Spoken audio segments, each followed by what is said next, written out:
In today's episode of Project Recovery, I had to start doing these I love yous in the mirror because I didn't love myself. I remember I couldn't even pick up the mirror to even just look at myself and say I love you. I just couldn't do it. And I remember just staring at myself thinking, oh my gosh, I can't stand this lady. make sure you listen to the end. Find us on Facebook at Project Recovery. We'll have that and much more coming up.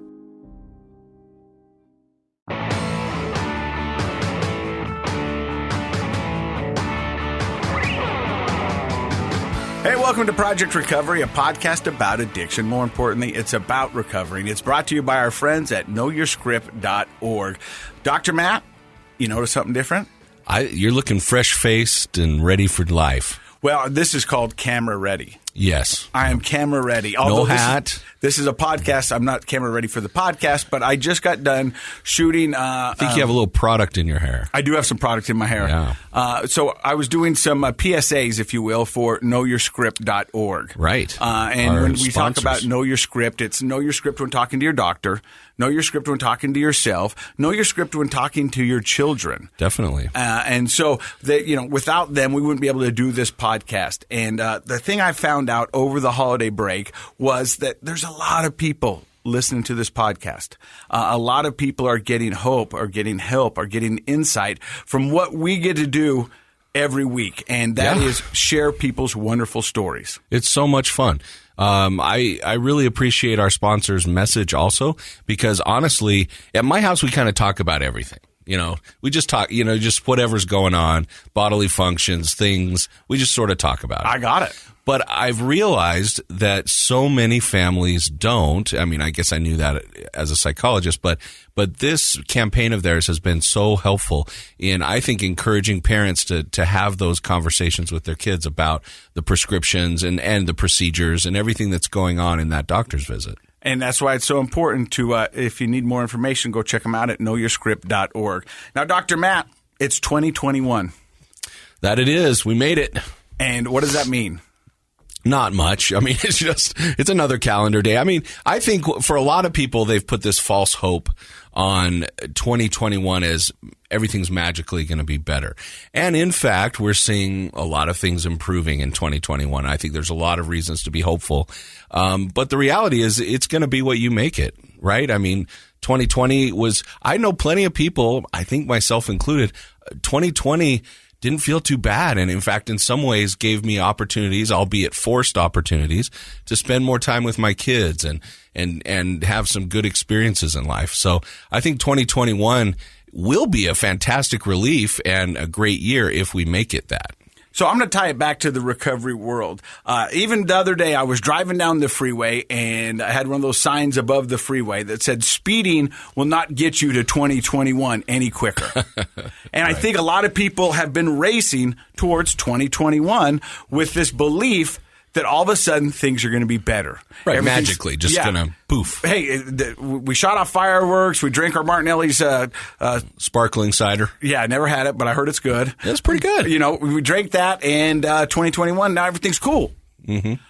I think a lot of people look at recovery that way. I got sober, and everything's going to be cool. Right, as if just sobriety in and of itself is the goal. And that's not the goal. The goal is to be better. You said it earlier that a lot of us started drinking and using when we were just even kill. Right. Well, I think the way I've tried to explain it from what I've learned from our guests over the last couple of years is that a lot of people, when they're in the throes of their addiction, they feel like if I could just get sober, then everything's going to be better. Well, sober kind of technically is just getting you back to that point of life before you started using, right? Yeah. It's just getting even, so to speak. And if that's when you started using, maybe getting even isn't the best goal. It's a good goal. It's a place to start for sure. Amen. But I think once you get sober, the great examples of people here in the studio who've come in and shared their stories are they get to sober and then boom, they're off like a rocket and they're starting to live their dreams and do the things that make their lives full and fulfilling.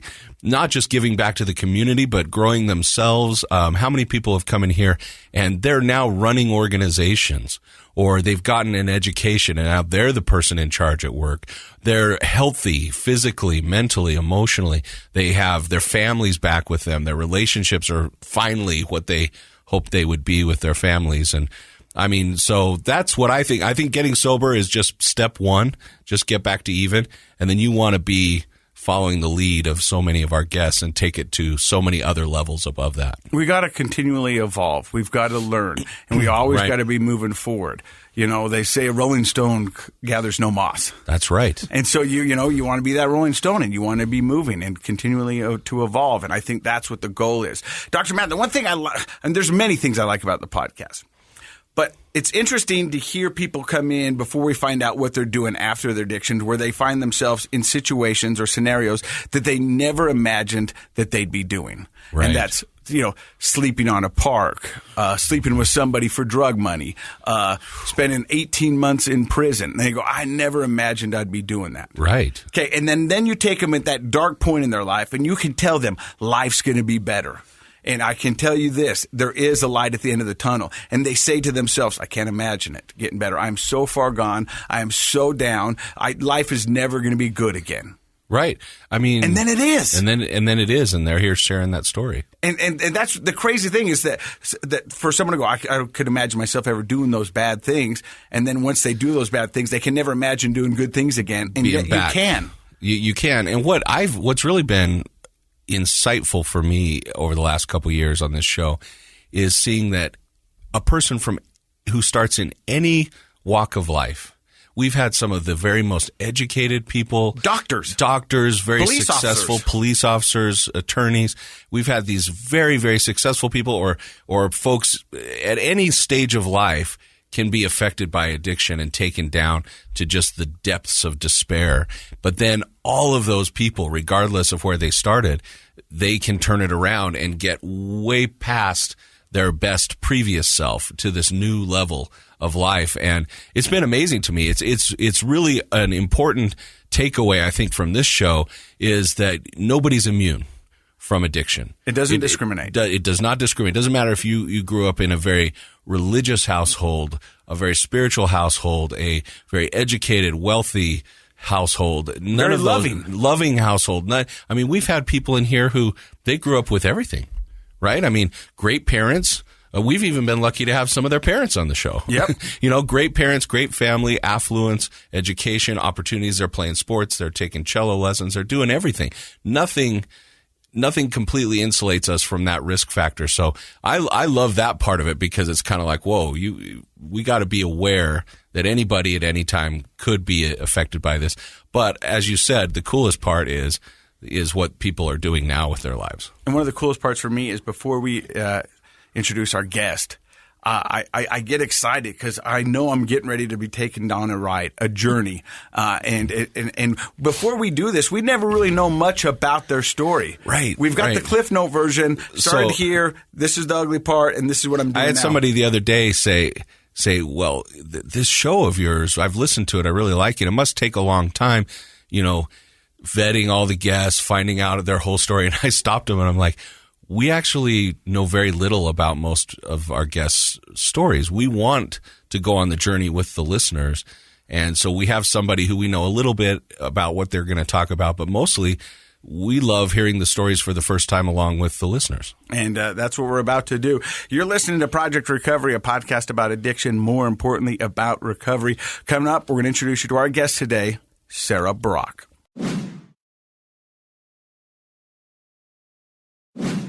Welcome back to Project Recovery. It's the time in the podcast where we introduce our guest. Her name is Sarah Brock. How are you? Good. Now, before we put the mic in front of you, you were all outspoken, vivacious, and now you seem a little reserved. Are you a little nervous? No, I'm just waiting for you to tell me to talk. So she's ready to go. I normally won't stop talking, so I'm just waiting. So the funny thing is we were in here waiting for you, Dr. Matt, and Josh, the producer, was setting up the camera so we could get some video element of it. Yeah. And he asked Sarah, he goes, are you nervous? And she goes, no, I tell my story all the time. And you do. How many times do you think you've told your story? Probably at least 20. And do you get nervous every time you tell it, or do you think you tell it the same every time? No, I think I tell. I mean, it is in general the same, and it always is interesting to me how it comes out maybe a little different. I tell it I think just what needs to come out at the time comes out, the important parts. Well, let's get started. How does your story begin? I was born here in Utah, born and raised here in Utah, to my parents, and in a non-LDS family. I only say that because I'm LDS now. And I just went through the temple and got sealed to my husband. Oh, congratulations. And so being born and raised here in Utah and not being LDS and not having anyone in my family that's LDS, it's like kind of rare. So still no one in your family's LDS but you? Yeah. Okay. And have they taken that? Well, like the family, you joining the LDS church? For my whole life, my mom told me they were a cult. And so that's kind of... A lot of people think that. Yeah, sure. So that's normal. And... that's normal. That's normal. But that was how your family talked about the church. Yeah. Kind of cultish. And so... And me and my mom, we've been talking a lot. She's been staying with me this week because it's Christmas. And we've been... and then since we knew I was coming on this, we've just been talking a lot about my childhood. Because when I started using and stuff, of course, I left home and I didn't talk to them. And I've been absent from my family for close to 20 years, off and on. So, wow. So when did you start using? I started drinking probably about 13, and I think that's so common, right, Casey? Just drinking my dad's drinks. My dad would have us mix drinks. He would have his drinks out, and you'd start drinking his drinks. Yeah. I mean, wait till Dad gets a little bit loose, and then he doesn't notice that. Yeah. Or he gets a little bit loose and he gives into lets you drink. Did he let you drink with him at that age? So you were sneaking it a little bit? Yeah, and then we'd refill his vodka because he'd mark them because I think he knew we were drinking them, and so he would mark his bottles. Is this the Casey trick? You and fill then it with water? We would fill them with water. And then one time he was super mad because he had all water. Did he keep it in the freezer? Because my parents found out that way. Because my dad came out and says, "Hey, notice this vodka's frozen." And we go, "Wow, that's crazy, Dad." He goes, "Do you know how that's crazy?" We go, "We don't know how." He goes, "Because vodka doesn't freeze." So you guys have been putting water in there. Your dad's like, "This is the worst vodka." Yeah, it tastes like water. Yeah. And he beat the crap out of my brother. Oh, not good. Not good. Yeah, because you didn't make my dad mad. So do you think you grew up in a loving house or a strict house? It was strict. And me and my mom were talking about that on our way here. Because my little brother, he thinks that our house, there was just no laughing or no fun. And we were talking about it, and my dad was just so, had a lot of crazy ideas, and he's really outgoing and really always just had these random ideas. And my mom, she came from nothing, and so she valued everything she had, and she takes really good care of everything she has. So to just go blow everything she has on a wild idea, she did not want to do that. And so what's an example of a wild idea my dad, I think he started an airplane company.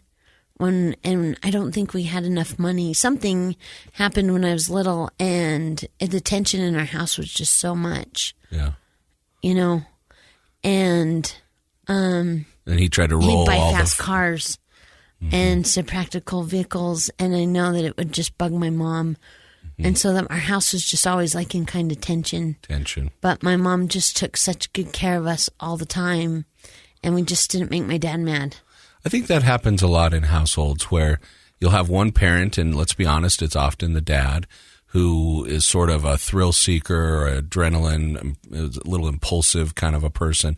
And it's the mom who's trying to keep everything stable and calm and, kids in clean clothes and food on the table. Is that kind of how it felt at your house?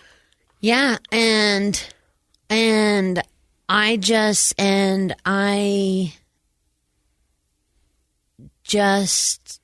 did, and I think I just struggled with so many things myself that I wanted to get out of there too. And so I did poor in school. What kind of things were you struggling with? I struggled with school.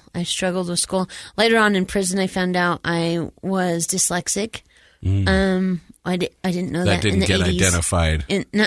Yeah, in the 80s, it was we were just learning about. I was forging my mom's name on my spelling things in 4th grade. Yeah, and I would call it. I remember she signed her name on one little thing, and I kept it in my room, and I'd trace over it on all my spelling tests in 4th grade. Show that you had shown her your my score. flunking spelling, and I just couldn't spell, and so my little brother Dale, he would do all my homework, and I'd turn it in, and I just struggled in school. And just that dyslexia.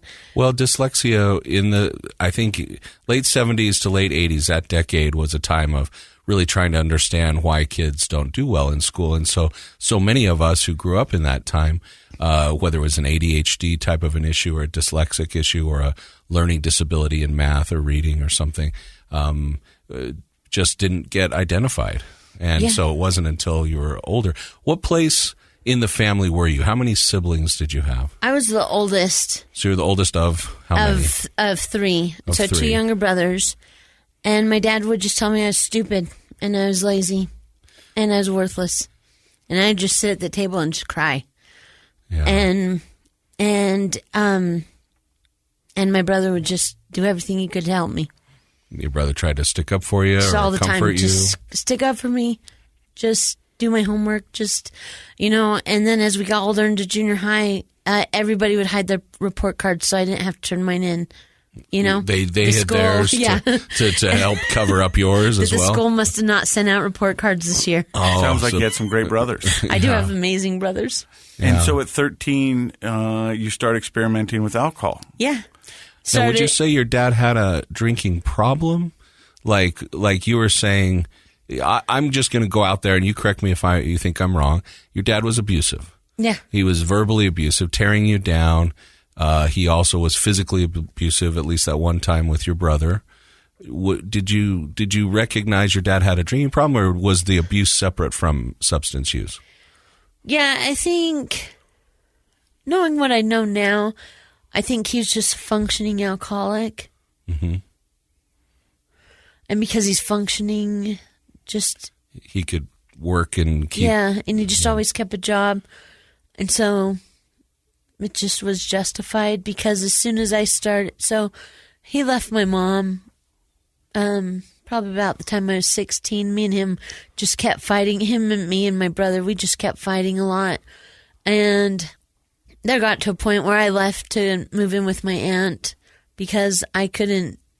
Me and him just fought so much. And finally, one time I came home and I just told him, if you don't like it here, why don't you leave? And he just packed up his stuff and left my mom. Wow. And me and my brother, we were so into drugs and alcohol at this point. We were selling tickets to kids at school that they could slough at our house if they wanted to buy a ticket. And we were doing like beta fish fights. We were holding fish fights in our garage and different competitions that you could come participate in during the day, and just different gambling activities at the house during the day in high school. By the time you were 16? Yeah. So you could spend $5 or $10 and you could get a ticket to our house in the day. Is this the first you've heard it? I've never heard of that. No. Yeah. So me and my brother started doing concerts. Like, we'd have buddies that were in bands, and we just started marketing things and figuring out how we could hustle up some money. So you guys were real hustlers at that age. So let me get this right. Let me get this straight. Dad's gone. Process it all, Dr. Matt. So now Dad's gone. So let's figure. Dad leaves. Finally, he's gone because Mom is going to be much easier to persuade. We can talk Mom into stuff. Well, and Mom's super sad. That's what makes me cry right now. She was sad. She was sad. Did you blame yourself for your dad leaving? I mean, it sounds like he left after that conversation. Yeah, I felt like I did, but I know in hindsight I didn't. I knew that. But when you're a kid at that age, I mean, we blame ourselves for a lot of things when we're that age. Yeah, but I knew that me and my brother were not making it easy, because I knew that he was so stressed out with work and his own issues. And me and my brother were just not, helping. Yeah. We were not going to school. But you know what? We were getting police calls. No, you were selling concert tickets to your house. Well, where I'll jump in is, that's probably true. You probably weren't making it easy on your dad, but those aren't equal relationships at that age. No. A kid who's 15, 16, 14, whatever, that's when kids act out. That's when you explore the world and explore learning your own personality. And kids don't make life easy on parents. So when I hear parents say, well, I did that because they were acting out, I have to come back to it and say that's not an equal relationship. You as the parent, regardless of your own stuff, because of course, just because we're older doesn't mean we outgrow our own issues. Sounds like your dad might have had some mental health issues with all the crazy ideas that he had all the time. That could be a type of mental health issue. Certainly he was struggling with some addiction, and maybe he was a lot of times adults, parents who are abusive were abused as children and never had an opportunity to work it out. So we don't really know everything your dad was working through, but he was the dad, and it's not an equal relationship. And honestly, there was more responsibility on his side of things to keep things happy and calm at the house, even if you and your brother were a handful. Yeah. So we just continue on and what kind of, you said you were really into drugs. Let's back up just a little bit. Before concert tickets and gambling arenas, beta fish fights. I've heard of that, but I've never seen a beta fish fight, which is okay with me. But at 13, what kind of drugs were you doing? What was happening between 13 and 16? We started drinking. So I am just smoking pot and opium on pot and a lot of acid because I'm going to a lot of raves, and I am hanging out with a man who has about 12 of us. We're selling acid for him at raves, and so we're just going to all these raves. So going to raves started to become a job for you. Huge job. And so as we're going to the raves, selling acid at all these different raves, I'm just picking up meth, and mainly just meth, because there's not that much heroin abuse yet, just mostly. So this is the late 80s? Yeah. And so there's meth out there, Early and there's 90s. the party, early 90s, the party drugs, right? Yeah, party drugs, a lot of opium and stuff on your pot. And so what inspired you and your brother then to bring this back to like a family business, selling tickets to the house? When did that start? Well, because we needed more money, and we thought, well, this could be we have friends that want to be in a band, and we need a concert place. And so... Did you like clear the garage out? Yeah, and we had a pretty big backyard. And because my dad had just built a new house, so we had this big empty yard, and he had just had all this topsoil delivered before he left. So we made him into mud pits so we could have mud wrestling events. And I think my brother had they were golfing off the back of the porch for a while and hitting golf balls, and some lady got their window broken. I was going to say, cops get called. Yep. Yeah, cops get called a lot, and then cops get called because him and because we're not in small groups. We're in groups of like 10, 12 They're pretty teenagers. rowdy, We're getting rowdy. Yeah. And one day, all these teenage boys come in because we're using windows instead of doors. We're just like climbing through the house like it's a club. And like a neighbor calls chaos. the cops. Yeah, it's total chaos. And calls the cops. And I'm home because I'm pregnant now at 17. And you were pregnant? Yeah, and I'm home, and the cops knock on the door. We got a report that some kids broke into this house, and I just so happened to be on the phone with my mom, and I'm like, no, nobody's here. I'm just here by myself, and it's the school principal, because we live right next to this high school, and the school cop, and a city cop. And I'm like, nope, it's just me at home. And they're like, no, we know your brother and his friends just came through your back window, and we're here to pick him up on truancy. And I was like, no, we can't come in. And my mom's on the phone. My mom's like, who is that at my house? And I'm like, nobody, Mom. And they grabbed the phone out of my hand. And so they had shown up to the house. Yeah, they had shown up to the house. And they grabbed the phone out of my hand. And my mom was like, yeah, if the boys are my mom gave him permission to search our house. Well, we had like 6, maybe 5-foot tall pot plants. We were growing pot Oh, wow. under her stairs in the very basement also. So then, like, the DEA and everyone comes into our house, and we had a homeless guy. We had been laying sleep at the house, living there. This is like Neverland gone bad. Like it sounds like like So the my Lost mom had Boys. come home from work. Yeah. Yeah. She was ticked. Well, what it now? So just pot plants and mud wrestling don't happen overnight. Did your mom at any point try Go to downstairs? intervene and say what is going on? You guys need to. She just kind of let you do your thing. Well, no, we were just we'd keep upstairs really cleaned up. Oh, okay. So if you walked in, it sort of looked like a regular house. Mm-hmm. Okay. And then downstairs you had beta fights and homeless men sleeping. Yeah, because we had several levels to a house. Our house wasn't small, and when she'd go to work, she worked all the time. She's a single mom now, and Well, as soon as mom left, then that's when you guys. we'd get going, and I was pregnant, and I just wore hoodies all the time, and Did your mom know you were pregnant? No. Oh. So we just didn't tell her anything. We just totally Snowed her. yeah. And so were you pregnant with the beautiful young lady that you brought to the studio today? No, I was pregnant with my oldest son, Jaden.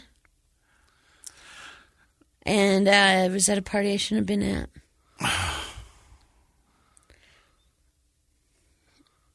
at. And I did everything I could not to keep him. And I thought there's no way I'm going to be able to have this baby. And I just did a ton of drugs thinking that this would naturally abort him or something. Or maybe he won't make it or I'm too young or something will happen.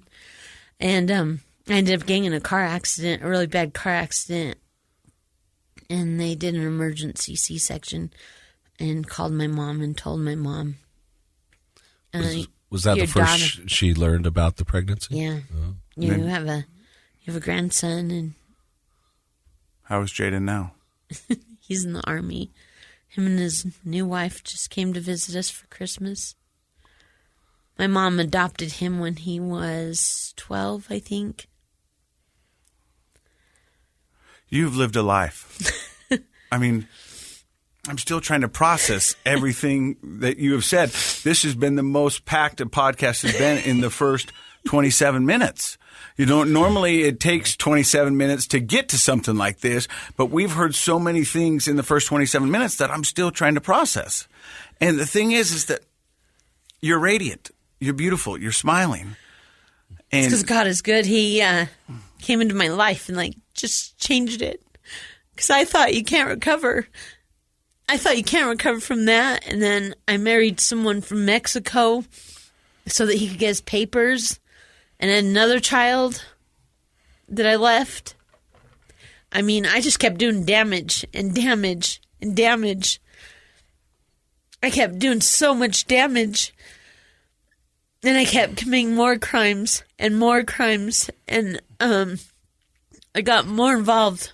Because then I thought, well, how you really get things more organized and more crime and more revenue is with gangs. So did you get involved with gangs then? Yeah. so at what age are you when you join a gang? I don't join a gang. You started a gang? No, I didn't start a gang. I just helped fund and help a gang get more organized because I could see where they were lacking in some organization skills. So in the corporate world, that's called a consultant. Yes. And consultants make a lot of money. Yeah. And then when they're done consulting and they improve the organization, then they move on. Is that kind of what you did? You'd kind of see the needs of the gang, consult with them to improve what they needed in their gang behaviors, and then you move on and help another gang? Is that kind of how that worked? Yeah, and one day somebody said, Sarah, there's a place for you. It's called Montana, and they're the militia. Oh. Jeez. Wait, so because I had some really strong political beliefs. And so they were saying, let's take it to this next level and let's get out of the gang consulting business and into militia consulting what I business. didn't understand about the gangs is they really thought I was their property. Right. Because there's a way to get into a gang that I didn't know existed, and that's through enough good acts towards the gang, they'll just adopt you. Oh. You don't adopt. Become an honorary member or something. You get, So, you're chosen to be, I think you should have claim you. Somebody should have sent you to business school when you were I'm in that. So now where I work is actually put me in school. That's because she's been doing business, Casey. Yeah. Casey, she's been doing marketing and business since she was 14, selling tickets to her house. Other kids are in social studies. She's selling tickets to mud wrestling and fish fights at her house, and then she becomes. I've never heard of a gang consultant. To be honest. At what age were you? I didn't know. I just you was created your own I was thing. just like, you guys, why are you doing it like this? I think you could be more profitable if we do this in this order and Streamlining. and streamlining. Yeah, and I kept giving all of me to the streets. So at what age were you a gang consultant? Probably most of my life. Really? Yeah. And so you were... And just the streets in general, just any kind of crime and criminal activity to feed anything that was going to create more drugs. And so, just so we can And keep money. a timeline. My life. Yeah. When did you move out? I think I moved out by the time I was 7. After I had my first son, I moved out. I lived with that aunt for a year. And then I moved out of her house in Layton. And then I just moved in with that first husband. Yeah, I was out of my house by the time I was 17. And I disconnected with my mom. And so in the recovery world, they said you're running and gunning. So you're out there doing whatever needs to be done. I'm getting married. I'm going to Texas. I'm meeting people that need pieces of paper that I'm like, oh, all you need is this and that. And I think you... To get them in the country. To get them wherever they need to go. I'm like... So if this is that's a little... all you're needing, then I don't even understand why a signature is so important. I can't comprehend why people are doing so many things that are so simple. And I'm just trying to get high. And I'm just staying drunk. And I just want to be drunk. I just don't want to realize. I just am trying to fill this void. And I love this lifestyle? power. Yeah, I love this. I love this money. Because I have enough money, I can do whatever I want with it. I have more money than I know what to do with. In fact, I blow so much money on so many things. It's ridiculous. To give our listeners an idea, how much money do you think you're making in a profitable year? I think I made my first $1 million when I was 18. Wow. And you can understand why somebody would be addicted to that kind of lifestyle and that kind of power. Because here you are at 18, educated from the streets, kind of doing whatever you want. Yeah.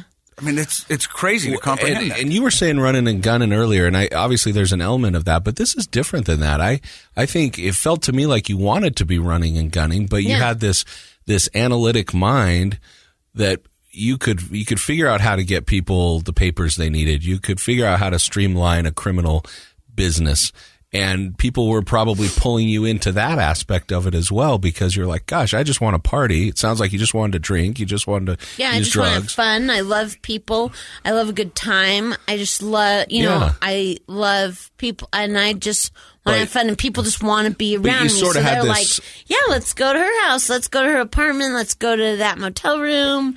And in the next 2 minutes, I can have the place packed.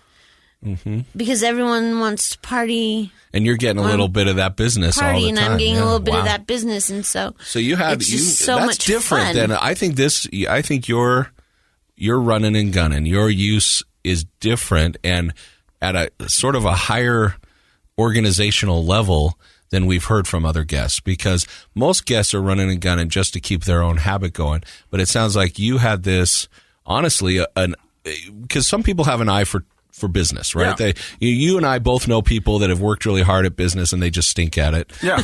And then we know some people that just can kind of walk into a situation and make it profitable. It sounds like that's sort of a natural talent of yours, albeit using it for criminal behavior. But I mean, you were... Yeah, and I just was like, hey, I just remember one day I was in the shower and the kids had come to visit me because they would visit me sometimes. And my roommate had just went to prison. He had got picked up at the Walmart with a gun, and he was going away for 15 years. And I was in my own, I've been in and out of jail for everything, and mostly my things were just like some DUIs. And then I had a second husband my second husband shut everything down. My second husband was controlling. So all these things are going on, and it's like so much fun, and I'm like partying up. And I meet my second husband, and I'm so in love with my second husband.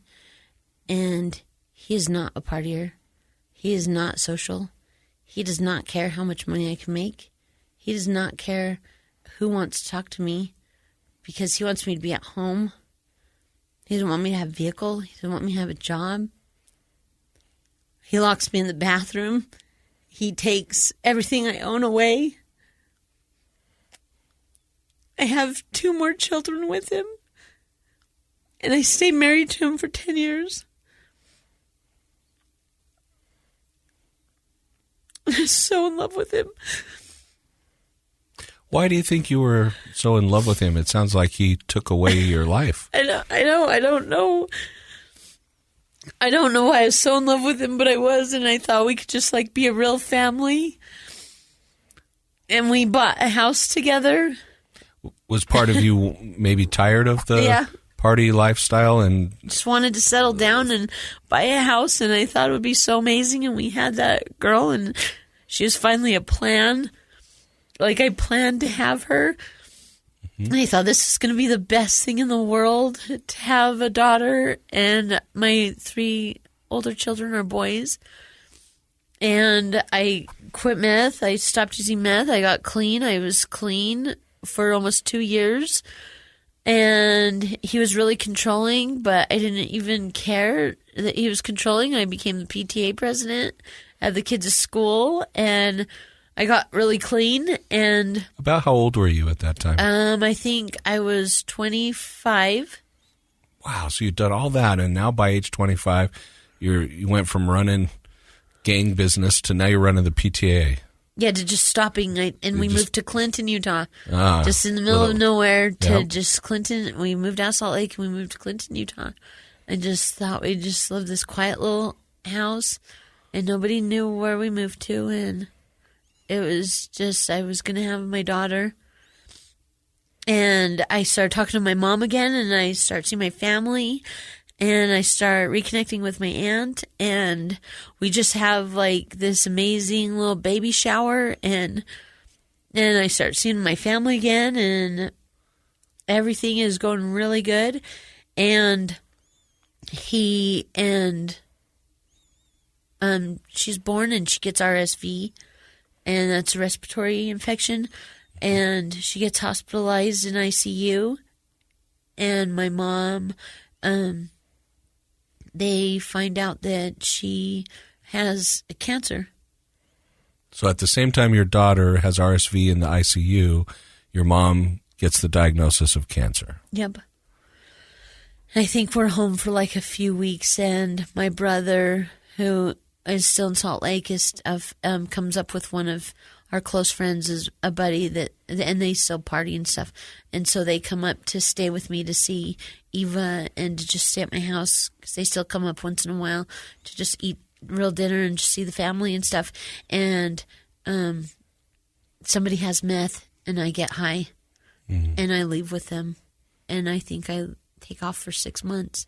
And I just left my new baby with my husband. I just leave in the night with the backpack. You had been sober how long at that point? 2 years. 2 years. And really living sort of the ideal kind of American life with small town, PTA, nice home, calm, normal family relationships. And then what was it about? Sounds like your brother had come to visit before. Why did you choose to use at that time? I think I just couldn't handle I didn't have any coping skills. Just because I was clean, I didn't have any coping skills. Mm-hmm. And I didn't know, and I was so stressed out from everything. I just didn't have any coping skills, and so when I knew they had drugs. I knew they had drugs all the time now, but I just wanted to escape. I just needed a release, and I didn't know how to cope in any other manner. I didn't have, even though I was a member of the PTA, I didn't have a support group. Right. Just because I was reconnected with some of my family, I didn't know how to talk to them. I didn't have any kind of support group. I didn't have any real nothing. I think you said it. I mean, no skills, right? No skills. And Casey, this is exactly what we've talked about, but sort of magnified, because this is what happens when a person starts using when they are supposed to be developing their life skills for dealing with stress. Life, it doesn't matter who you are. Life throws you a bunch of curveballs. We have a lot of stressful situations. So when you're a teenager, when you're 13, 14, 15, going through those years, that's when people start to develop their coping skills. And one of the biggest problems, it's not just neurological, the damage that happens when you start using at such a young age, but it's also psychological and emotional and behavioral, because you never learn those coping skills. So here you are, you find yourself sober, but without the skills. And when having a new baby, wow, that's a big stressor. And how did you feel with cancer? Yeah, how did you feel about, you just reconnected with your mom and then you find out she has cancer? How did you feel about that? I was devastated, and I was so scared. And I thought that meant I was going to lose her right away. Like, I didn't realize I'd still have her 12 years later. Like, I didn't. But at that time, we don't know, right? I don't know we that. Hear those things. So, and I didn't have any spiritual, and I didn't have a spiritual belief system. So I didn't have a God, a higher power. I didn't have anything in my life. So with the information that you did have, you decided to get high. Yeah, I pack decided a to get high. backpack and sneak out of your split. home. Wow. Because I can't handle this. Because that was the only coping mechanism you'd ever developed. Yep. So I told my brother, I'm going with you guys. Grabbed a backpack, and I took off.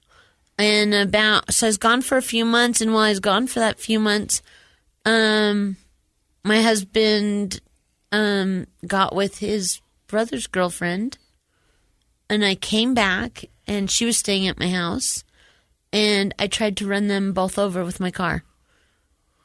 Yeah. What precipitated that? I was so mad. I was so mad. I was so angry at everything in the world. I was so angry that this was my house. I was so angry that I was gone. I was so angry I was on drugs. I was so angry that he was there. I was so angry that she was raising my children. I was so angry. I had so much anger. And when I seen him, I just wanted to run him over. What happened? I went to prison. But did you hit him? No, I did not hit him. I'm so glad I didn't hit him. So thankful I didn't hit him. And I went to prison. I wouldn't have even went to prison they put me on house arrest. And so, like a crazy, I got another house like a block away from him. Because I thought, I'm going to stay in the same neighborhood. I'm going to pull my life back together. I know I've been doing drugs, but I'm going to pull it back together really quickly and get my life back. And it was just like sand. Like I couldn't, because I still didn't have any skills, and I'm strung out, and I don't have anything. I don't have a job. I don't have... What a great analogy. Like, I wish the listeners could see what she's doing with her hands, like trying to pick up sand and have it just run through your fingers. Wow. And it's frantic, too, Yeah. because you just want your life back so bad, and you can't grab it. And I just remember being so devastated, and I went to go pick up my children. And the police officer met me at the school with papers saying that there's a protective order, that I couldn't pick them up. And I was devastated. and I was on someone's lawn. I'm crying like the hardest cry I think I've ever cried in my life. And they told me that they're going to take me back to jail or they're going to take me to the hospital. And I saw some Mormon missionaries, and I said, what about, can I go with them? And the police officer said, well, let's ask them, but you have to stop crying like this or you're not safe to go anywhere. And these guys, these wonderful missionaries, I don't even know, I wish I knew who they were, came in and talked to me, and they said, will you let us walk you home? And I said, please walk me home. I don't want to go back to jail, and I don't want to go to a hospital. So they walked me home, and I went home, and I probably drank half a gallon of vodka. I started drinking, and I'm on house arrest, so I really start just drinking. Like, I drink day and night. I mean, I drink so much. I get so bloated. I have seizures as soon as Sunday hits, and I can't get enough beer in me. I'm just such an alcoholic after this moment. So the whole time I'm on probation, and these missionaries keep just coming and seeing me, and they keep talking to me, and I don't know how, but I got baptized while I was in this state. Oh, really? I heard that the LDS Church will pay your rent if you get baptized. This is what I'd heard. So I thought I would scam them out of getting my rent paid while I'm drunk. Okay. So I did try that hustle while I was drunk, and I did get that done, but they didn't pay my rent. So Joke's on you.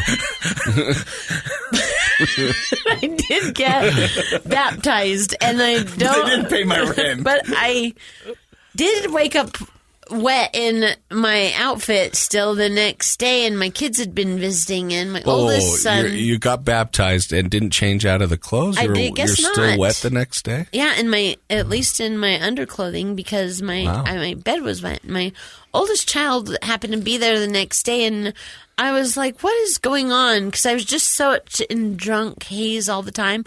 And he was, my oldest child, he's just like, you got baptized LDS yesterday. You're trying to get us baptized Mormon. I called Grandma. We're leaving you. I'm pretty sure there were some baptismal rules that didn't get followed. All I know is that my children, that's when my children left me. So the kids, that was enough. They were done. They left me. Oh, okay. And so they did go with your mom? Yeah, they went with my mom. And I think that's when my oldest son got adopted by my mom. And he took his brothers, and they went to my mom's. And my probation officer showed up, and that's what I was getting to as I was in the shower. And I was thinking, what side of the fence are you on? Like, do you want to be a criminal and really commit to this life, or do you want to go have a family with your children? And I decided I'm gonna live on this side of the fence, F the system, and I'm gonna figure out a way to do enough crime that it screws the system. Like, I'm live on this side of the fence. So your moment of insight was, I want to be a bigger, better, badder criminal. I'm screw this system, because I feel like the system just took my kids. I feel like the system just took everything, and it wasn't even the system's fault, but you were blaming this moment, like those police officers just gave me a protective order, and I felt like now it's on. You're angry. I'm super angry. So I go and sit, and I'm like, hey, you know what? They weren't even sending me to prison. I said I want to Fort Worth to prison because I want to go meet who's in prison. Send me to the whale, the belly of the whale. I want to meet her, and I want to learn. You wanted to go to school. I want to go to school. Yeah. I'm ready to learn. So you chose to go to prison. I chose to go to prison. Another first on this show. No. Wait. Ty Hansen. Oh, that's right. Ty Hansen chose to go to prison. But But what's interesting to me here is that, well, as you're telling your story, I can tell that from a very young age, and anger is one of, if not the most destructive emotion for us to hold on to.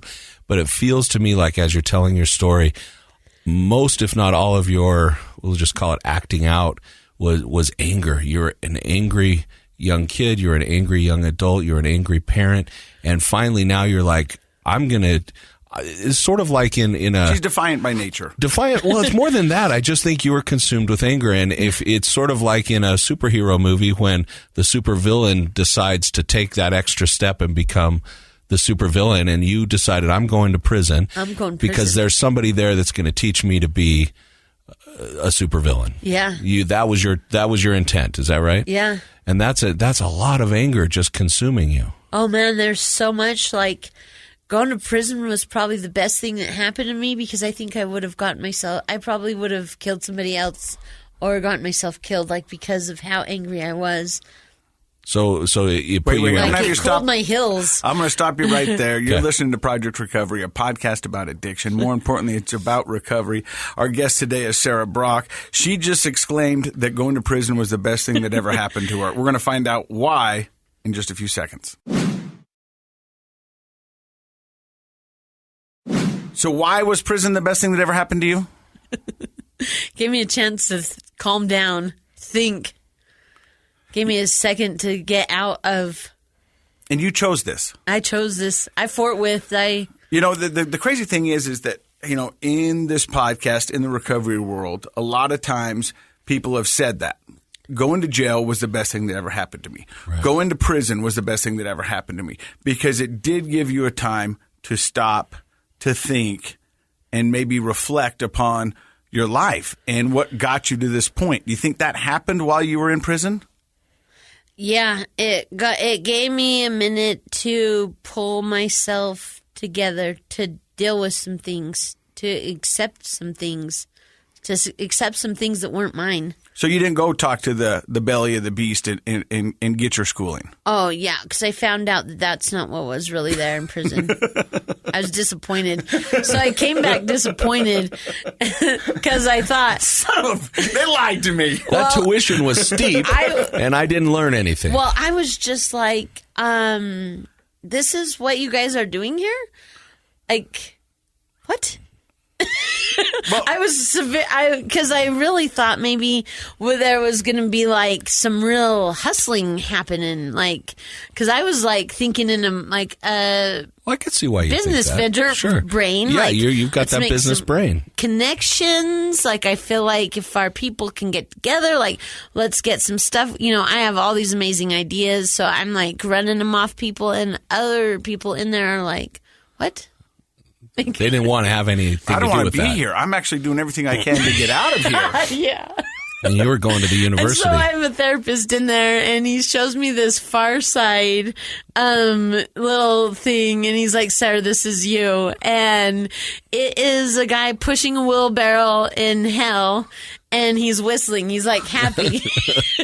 Far Side, love that cartoon. And Yeah. he's like, this is you. Like, you don't know that you're in hell, do you? Like, because I'm happy to be there. I'm like ready to. I think I can pick. I know exactly which Far Side, and it's hilarious because the devil's annoyed, right? Because this the guy, devil's annoyed. he's torturing this guy, and he's like, woo-hoo, he's just having a great time in prison. Because Or I'm in- so yeah. happy, like, just because I'm like, yes, like, cool, like, Found my if this peeps. is I found my peeps.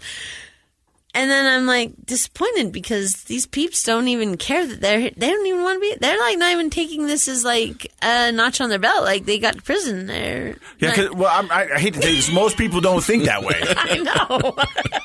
I think that's probably why your therapist was like, I got to bust out a cartoon or something because I'm not doesn't getting get through to it. her. And then I need a visual aid. Then my next therapist, and my aunt loves to remind me of this, was like, I think your eternal optimism is actually hurting you because you're so optimistic that this is not helping you. You need to see that there's some things not going your way. Like, Need a little reality check. Yeah. Well, from one eternal optimist to another, because I am an eternal optimist as well.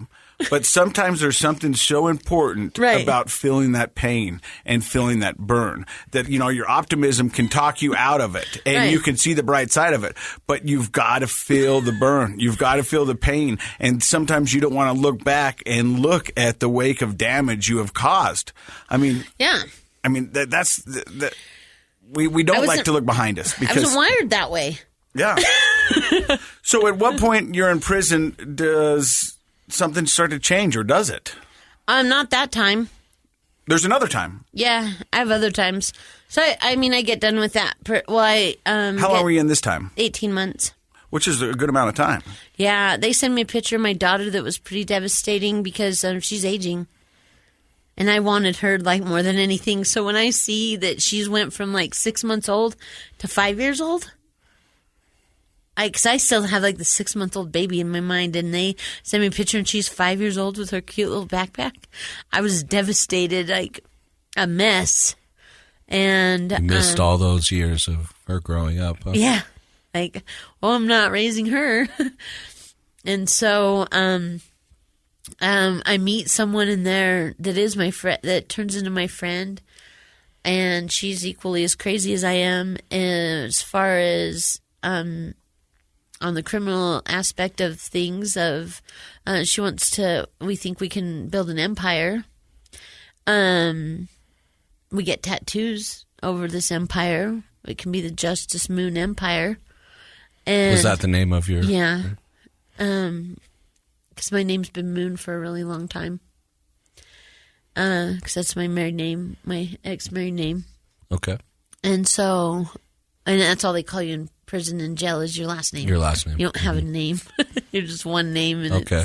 you're one last name. And my brother's in prison at the same time I'm in prison. And he just so happens to be in prison with, this is the best part of going to prison, is he just so happens to be in prison with my first boyfriend ever, that I was boyfriend in 6th grade. We rode the bus together in 6th grade.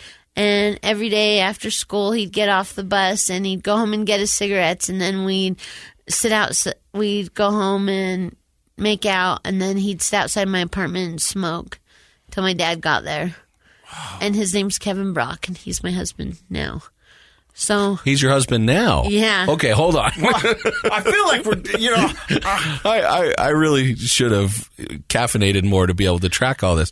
So this is great, though. I love it. I wish I got you a flow chart. I know that's what we need. A Where's the PowerPoint. whiteboard? We need a PowerPoint. I'm trying to keep Donna should have told. She told you. Yeah, This was but going to she be told me it was a wild story, but I had know. no idea. She's been living with me. Oh my And gosh! she's been so I know on the phone. her Aunt Donna. Oh, you know her aunt. Yeah, this is how we got connected with her. Okay. Donna actually went on an Alaskan cruise with me and my ex-wife. All right. And she's good friends with my mom. Okay, all so, right. yeah, this is... Wow, it all I would call relates Donna and back. be like, Donna, I know things are... And she'd be like, things are always getting worse for you. I'm like, things aren't actually worse. I'm just between motels right now. And she's like, that's worse. And I'm But the optimist in you is like, I'm not homeless. It's I'm not- between motels. Yeah, It's not this bad. next Can you motel might be please really get me- nice. Can you Yeah. please get me another motel? And she's like, no. Okay, so now... So 6th grade, you and, what's his name? Kevin. Kevin. Yeah, she started saying his name. I was like, I don't know if we want to say his name. But it's Well, just, who I'm currently married to. Okay, then you can say his name. You can say his name. So you and Kevin, 6th grade sweethearts, riding the bus together, holding hands. He goes home, grabs cigarettes. You guys Yeah, smoking. 6th grade smoking. 6th grade smoking and kissing, and then at some point those 6th grade romances kind of fizzle out. Yeah, I guess he moves. But then years and years later, Yeah, he's in prison he's with in my prison brother. with your brother, and then that's how the two of you reconnect. Yeah, because I'm able to write my brother in prison, and my brother's like, oh, you won't believe it, I'm in here with Kevin. And I'm like, oh, that's crazy. And so while I'm in prison, a really sad things happen, and my stepmom, who's married to my dad, she tries to commit suicide. My stepmom. She drinks antifreeze, Oh, wow.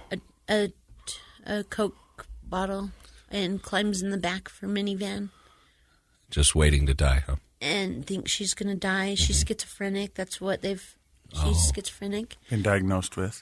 At now that everything's been done, and someone found her at a park and ride and saw her in the back of her minivan with a blanket over her, and she'd written letters to my sister. So I have a sister who's 17 now, and my dad that she thought that somebody was going to kill them if she didn't kill herself.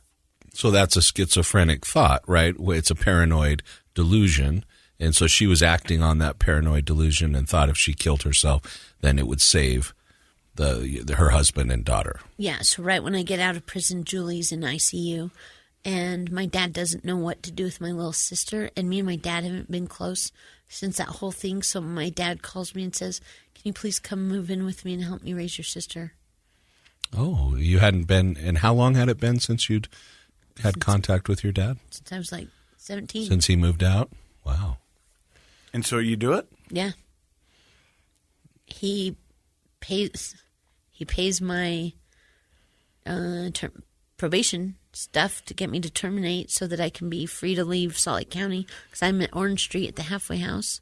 Well, first I'm at the halfway house, and when I get out of the halfway house, actually my husband is there at the halfway house. Kevin? No, my current one, my kids' dad, the one that has the girlfriend. And you tried to hit with the car. The one I tried to run over, and he decides he wants to get back together with me right away. And I tell him that I maybe, because I want my kids back. So he moves into my mom's house for just a minute, and his girlfriend kills herself. Whoa. The one that has been raising my kids that whole time I've been in prison. And she committed suicide. Wow. So Crystal's gone, and she thought we had that plan the whole time, that he would leave her as soon as I got out, which that was not a plan. I didn't even talk to him one time the entire time I was in prison. And so immediately after she kills herself, Chris leaves again. Me and him separate again because we can't quit fighting about it, because this is not my fault that Crystal's committed suicide, and I didn't even want to get back together with him in the first place. I just wanted the kids back. And he was saying I could only have the kids back if he came back. And then this whole thing with Julie happens right away. And so I say, well, I'm moving in with my dad anyways to go help my sister. So if I can see the kids up north, then I will. But I've got to go help my dad right now. I don't have time for this drama with you. So I leave him in my mom's house, and I just come straight north to help my dad, because that's just so after I put that, everything else on pause and just help my dad, and just go and stay there. And how does that go? It goes great. I think me and my dad repair a lot of our relationship, because my dad is, for the first time in my life, like, just changed. Like, this whole thing just changes my dad. Is he still drinking? No, my dad doesn't do anything. He's just devastated. Like, this whole thing just devastates my dad. Yeah. And we're all just worried about my sister, because what do you do with... So this is your half-sister, and she's 17? No, she's 17. Now she's 17. At the time, how old was she when her mother... I don't know how old she was. She was young. Okay. And so you stepped in to kind of be like... Just help her out. Just help their house out, because it was a mess. Like, you could see things probably had been unraveling for a while. Like, the house was a disaster. Right. And then they'd been at the hospital, and so... Was your stepmother recovering at a hospital at that she was point? recovering at a hospital, and she went to... psychiatric care. Yeah, and stuff. And then she finally got to come home. And so I was living in a RV on their driveway after she came home. And... How long were you there helping with your dad's family? Maybe like 6 months. Okay. Not long, but just long enough to, like, clean up, hang out with my sister, repair some things with my dad. Like, we didn't really talk about anything, but it was just like we didn't need to, like, just things repaired, because I saw him suffering so much. I just felt for him, because, like, all of a sudden he wasn't, like, well, you had so angry. You had a different perspective. You're both you're much older. Yeah. both of you, and in different stages of life. You're now in the stage of life being a parent that he was in when the two of you were having, and now you're in that stage being a parent, and you can probably have some real empathy for him, seeing him suffer and go through that emotional pain. Yeah. Yeah. So, wow. I mean, you've lived so much life. I mean, there's so many firsts on this podcast. So where does it? So is this the beginning of you turning around? No. So you go back out. Yeah. Huh. Were you using during that 6 months? Yeah. You were. I keep using because when my husband came back and his girlfriend committed suicide, he was using meth at my mom's house, and so I started using with him. So when I moved into my dad's house, I was using meth. I was already using like a month out of being out of prison. I was using.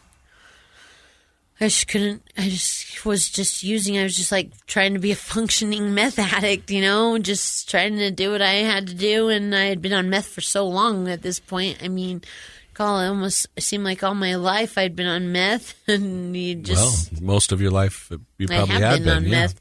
So it's just like whatever. So I went back to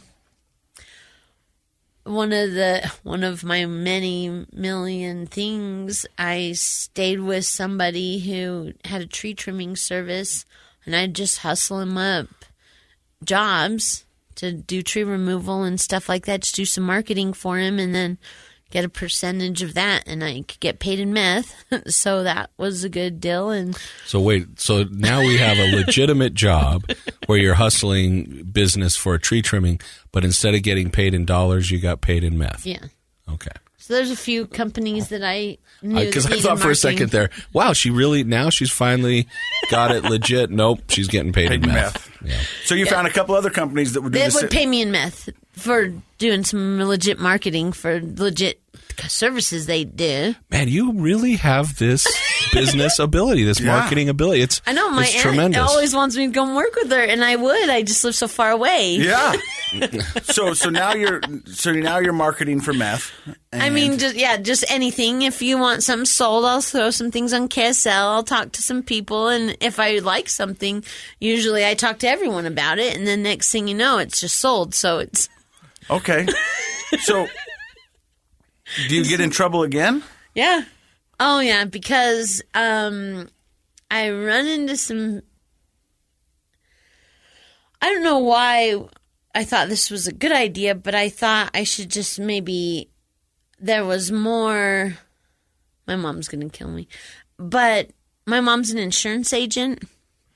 And so I would go in, and I've been around her enough. I know a little insurance lingo. I thought maybe I could do a little insurance fraud. Sure. Okay. I mean, people do it. For this tree trimming place. Yeah, you saw the opportunity, sure, yeah.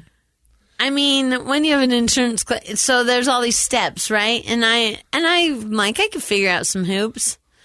And so I decided I'd assemble some stuff, and I get going, and, bottom line is people get mad and they start telling on me because they're not getting paid enough because they find out someone else gets paid more, but they don't understand how this works. Like, someone had a bigger job than you had, so that's where they got paid more. So they were jealous that some people's insurance fraud was higher. So the insurance fraud thing goes down and you get in trouble. Yeah, I start getting in a lot of trouble. So I start getting charges, and so I start getting seen by the detectives, and I start getting picked up on different things, and I finally get picked up at a bank and leaving a bank. Were you robbing that bank? No, I was just cashing some checks. Okay. So you end up in trouble again, and so do you go back to prison? No, they actually decide there's programs before prison. Ooh. There's a new little thing, and I've never had a program before. So they put you in a program.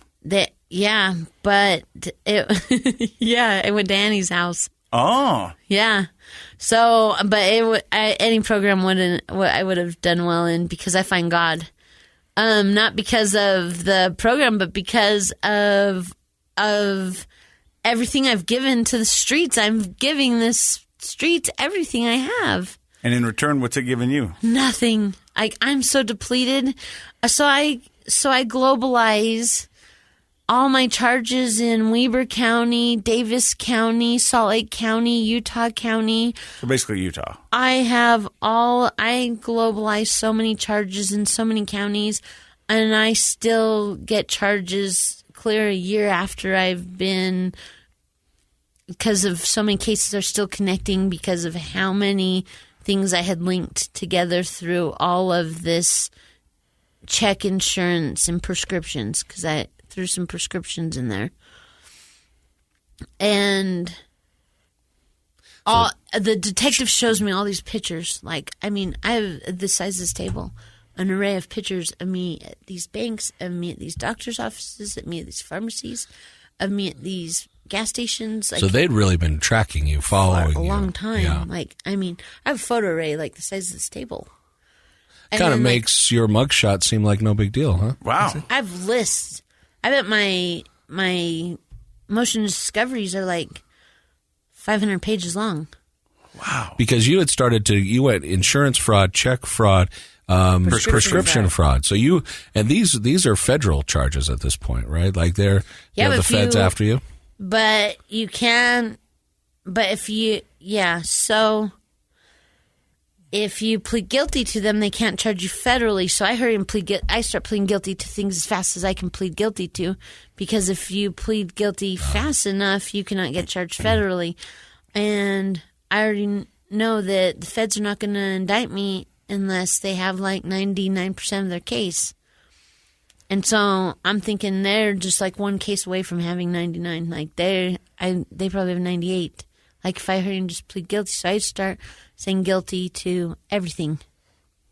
Just to avoid the felonies. They're all felonies. But the federal prosecution, you want to avoid that. I can just agree to enough things, and I'm forthwith, just send me back to prison, And then I get a lawyer that's why don't we try this program before parole? And I'm okay, cool. I don't care anymore. Just let's get me down to Utah County so that I can plead guilty on those new charges. I just want to plead guilty on them. I'm videoing. I'm doing everything I can to just speed my trials along. I'm passing go everything I can do. And then someone else is well, actually, federally, you probably would do less time. So I'm oh, great. Now what have I done? I probably would. So I'm just sitting there thinking about all this stuff. And I'm actually, it doesn't even matter anymore. Who cares? And I'm feeling so depleted, and so empty. And the day that I get arrested, it actually puts me into jail. Me and my husband. Were you married at the time? No, yeah. Me and Kevin. Kevin gets out of prison. I learn way more things about gangs. I way more violent things. Things get way more escalated. And we've been living in motels, and this is just a whole nother level of street life. And my husband, he's been in and out for a long time. And he's been in and out of gangs. And his whole family is from the streets. His dad just got out of prison. His sister's still at a halfway house. His mom died from an overdose. His baby mom just died from heroin overdose last year. There isn't anybody in my husband's family that isn't in prison or on drugs or anything. It's just he never even seen a normal life. But he always loved the missionaries when he was little, and so he'd always invite them in, and he would get in trouble by his parents for inviting the missionaries in when he was a 5-year-old boy, because he would just see him and he'd be in the yard and be oh, come to my house, he'd be so excited to see him. And so when he was about 5 to 8, he asked his mom if he could become Mormon. And his mom said he could, but he had to do everything that they wanted. Like, he had to go to Eagle Scouts. He had to go to all the activities. He had to do everything. So for a small moment of time, my husband did everything he had to do. And then he went right back to the streets. And then my husband, he's been in and out of prison for a long time. Well, this day that we go to jail, he had even made up some, I'm shooting heroin, meth, and because I've started using heroin a year before that. He'd beat me so bad. He tried throwing me out of a moving vehicle to kill me. With our... Which husband is this? My current one. Current one. Okay. We were so strung out, and I just wanted to go with him to Salt Lake so bad. Because I knew he was getting high, and I just didn't, and I just wanted to go, and I was freaking out, and he wanted me to just get out of the car, and I just wouldn't, and he tried throwing me out of the car on the freeway, and we were just like two psychotic people just fighting. And one of my children we came back home and it was Christmas, and my child called the cops on him, and that violated his probation, and he went back to prison for a year. For that year that he was gone, I just started using heroin. And I was going to die. I was just ready for suicide. So that last year of using, I was going to commit suicide. And I didn't want to talk to anybody. I quit doing everything. I just wanted to die. So I was just doing this little bit of check fraud and these frauds on the side, thinking I could just get enough heroin, and I kept trying to overdose, and it was just really, really bad. I don't think people know how hollow you can get, or how empty you can get when you've just given your whole life to a life that, and when you look and it's nothing, like nothing about it makes you feel like it was worthwhile or worth having, and you just want to die. And I just wanted to die. And so Kevin gets out of prison, and we're back in motels, and he's made these shots of meth and heroin, and I have mine, and we've seen some people, and we've sold some drugs, and I can't even shoot up these drugs anymore. Like, my arms, like, physically won't even ingest any more drugs into them. My body just can't take any more drugs, and we're sitting in a motel, and these bike cops roll up on their little bikes, and right when I seen them, I knew it was over. It was so over. I knew I was wanted everywhere. I knew they'd been looking for me. I knew detectives had been knocking everywhere. I knew all these things had happened because they had already stopped someone else they thought was me at pharmacies. They had been looking for me, and I just knew it was over. And I told them who I was. I told them I had drugs on me. I was like, and I went to jail, and I was sitting in that jail, and I had been practicing making nooses because I was going to hang myself, and I had made a noose out of my bedsheet, and I was going to hang myself at the jail, and I didn't think anything about anything. I didn't care. I didn't care about one more thing. I was just gone. I was just empty. And I was so tired. And I called Kevin to tell him goodbye. And just know that I loved you, and tell those kids I love them. Sorry I wasn't the person that I should have been. And I really felt sorry for that. But I felt like more sorry that I just couldn't keep doing it or something. I couldn't be that person. I was just so tired. And he told me that I needed to find God. And I don't know what in that rung in me. And people, say that the truth will ring in you. And I don't know, but that rung in me so loud because I had never thought about finding God. I never wanted to find God in my life. And they called an LDS 12-step meeting in the pod. And I went to an LDS 12-step meeting, and everything that this missionary was talking about was telling me that I could be forgiven and that I was loved and that there was probably a way out for me and through a savior. And I just like this glimmer of hope in me, that I really thought was gone. I asked her for the material and I took it back to my cell and I just read all of it. And I got a Book of Mormon and a Bible and I just read all of it. And I just started reading. And I had court the next day and I went to court and I was sitting in this cell and I was just all by myself and I just thought, God, if you really exist, I just want to know you. I don't care what happens with all this court. I don't care what happens ever again. If you're real, I want to know you, because what I read in this, if this is real, I want to know you. I want to know that there's something greater than me because I can't do this anymore. And I just broke down and cried in that jail cell and said I need help.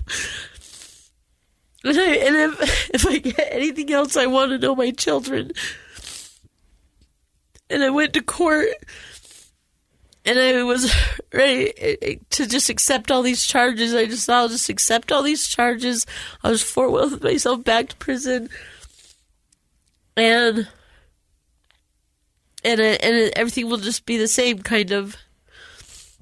Well, I went, and in the meantime, Kevin had found Annie's house, and I met an amazing woman named Shallon, and she was their marketer, whoever does their intake, and she came and visited me, and that same day, she was like, if I can get you out of here, you're going to make a mess of my house?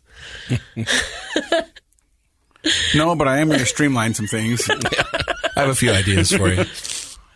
And I said, no, I just want to change my life and I don't know how. Can you help me change my life? And I think, I just don't know how. So she took me to Annie's house.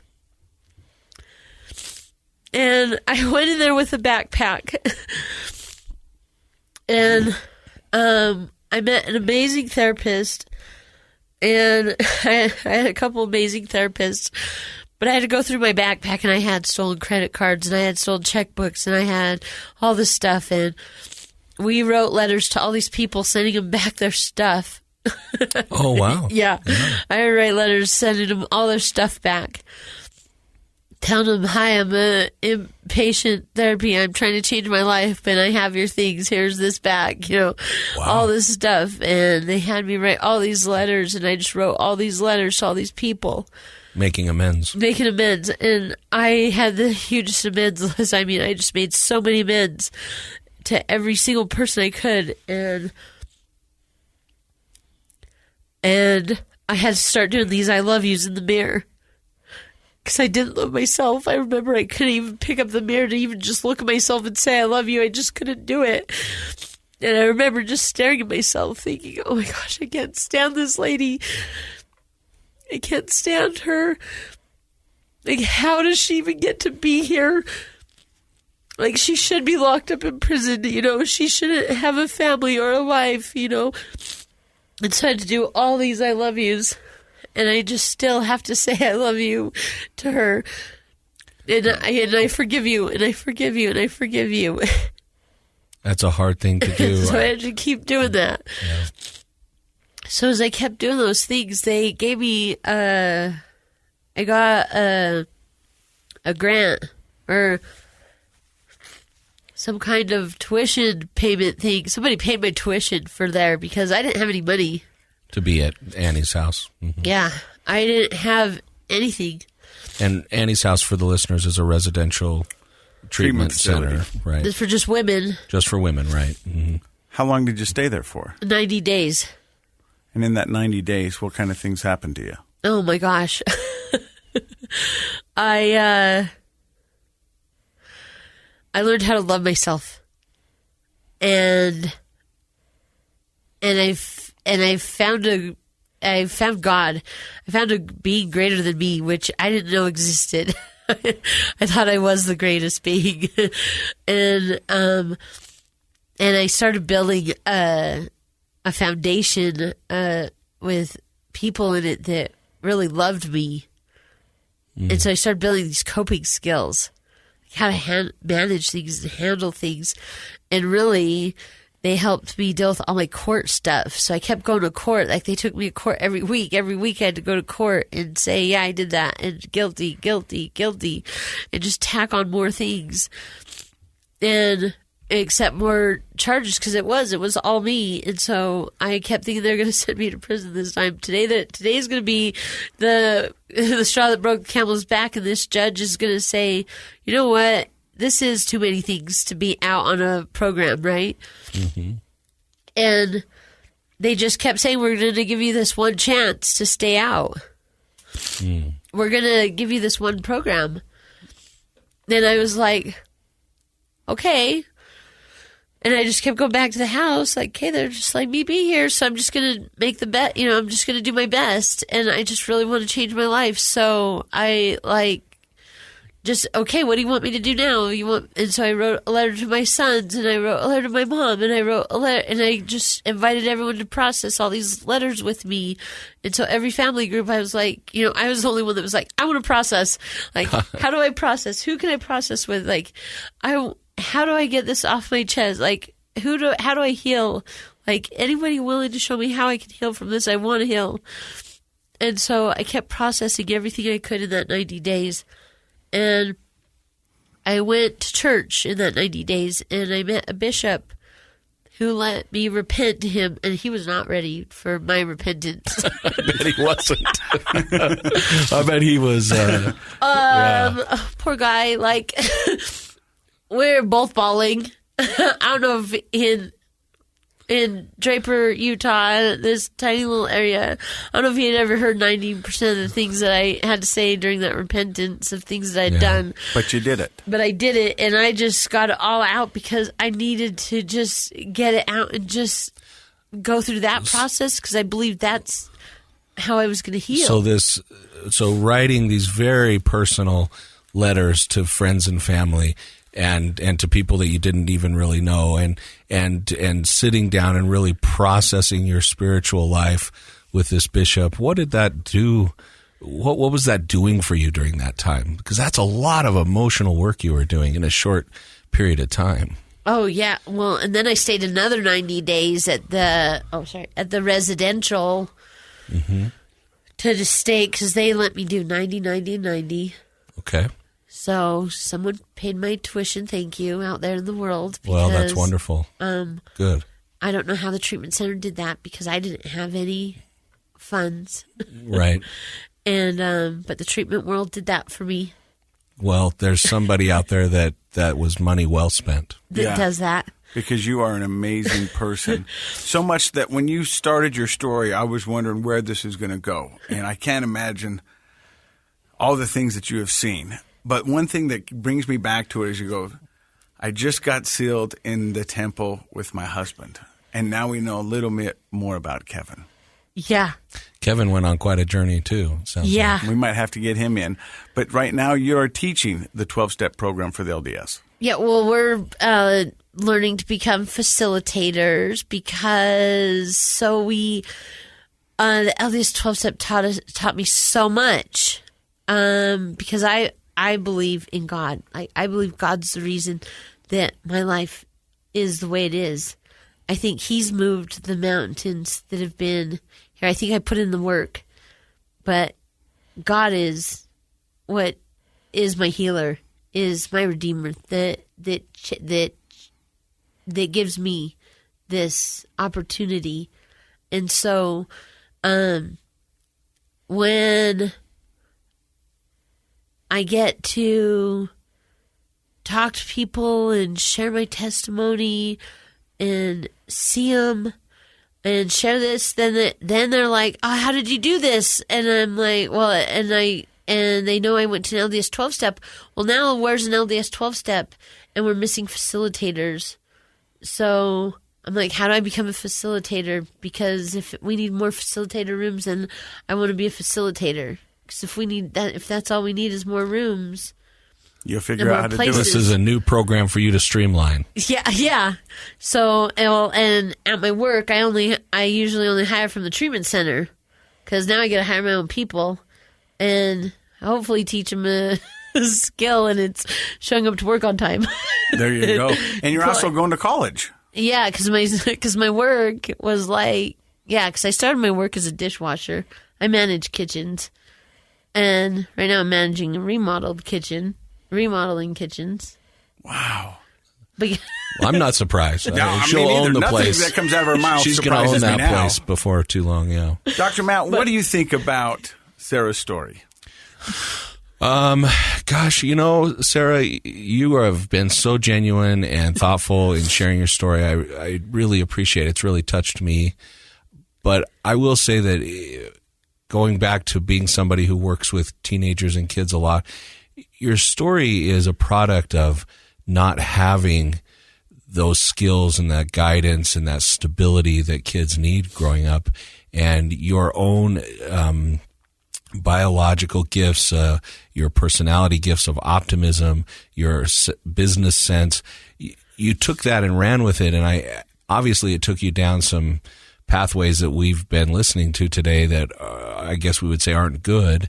But that's what happens when our talents aren't honed and guided. And when you found religion and you found your spiritual connection, I think it seems like now you can hone those natural skills and ability and personality that you have to do good for yourself and for others. And I wish people could have watched you as you were talking about feeling hollow and empty, and now talking about the giving back and the work that you're doing. And I could see that change in your face.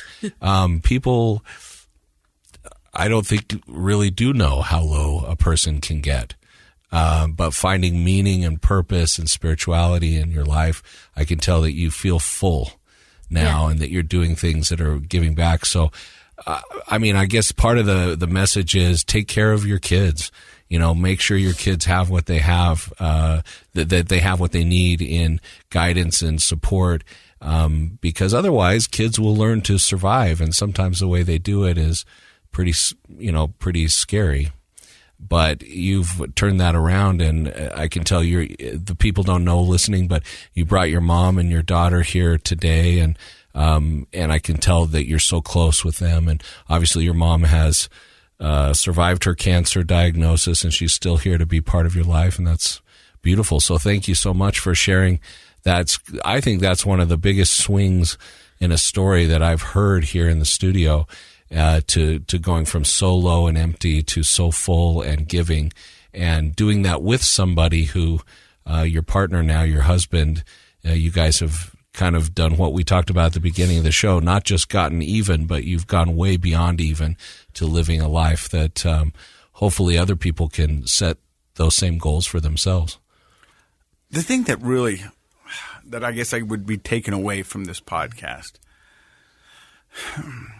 is the human spirit and how powerful and strong it really is.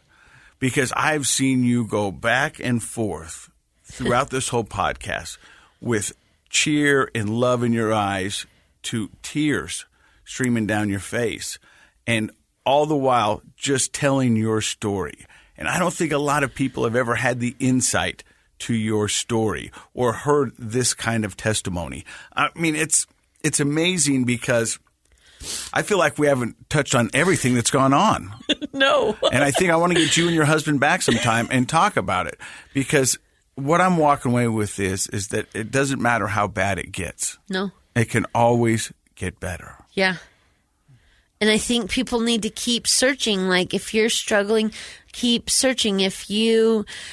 Until you find your people. Like, your people are out there. There's a group. There's if it's a meeting or a church or a basketball team or like a coffee group, like, your people are out there that are sitting there that you can connect with, that lift you up when you're low, that cheer for you when you're doing stuff. Like, that's what helps us stay sober and like going, and like get with your people that have your back. Like, we've said it on the podcast so many times. The opposite of addiction isn't abstinence. Yeah. The opposite of addiction is connection. Yeah. What you're saying is go out there and make those connections. Yeah, find your people. It. Find your people. Yeah.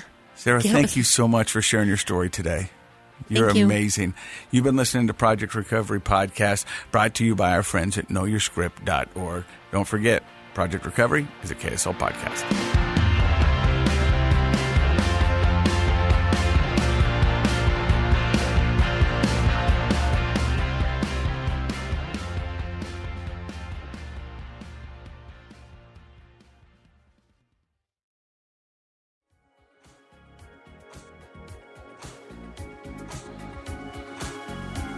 The contents of this program are for informational purposes only. The program is not intended to be a substitute for professional medical advice, diagnosis, or treatment. Always seek the advice of your physician, licensed therapist, or other qualified health provider with any questions you may have regarding a medical condition. Never disregard professional medical advice or delay in seeking it because of something you've heard on this program. KSL does not recommend or endorse any specific tests, physicians, products, procedures, opinions, or other information that may be mentioned on the program. Reliance on any information provided on the program is solely at your own risk.